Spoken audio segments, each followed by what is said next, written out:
Today I'm going to show you how to assemble an AN hose-in to steel braided line. Step 1 is to cut your line where needed. I would start off by taping your line to prevent it from fraying.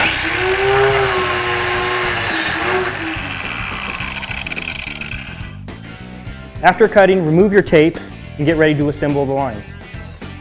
Today we're going to use Cool Tools. It makes it really simple to start your line into your fitting. We're going to use the -6.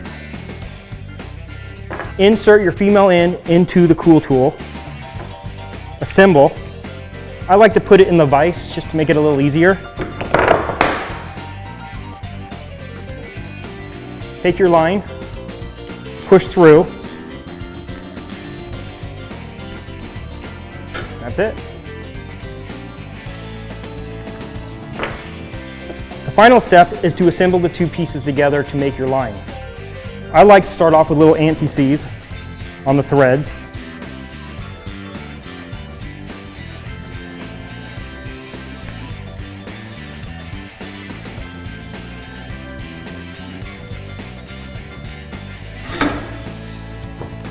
I like to use the soft jaws. It keeps from scratching or gulling the aluminum.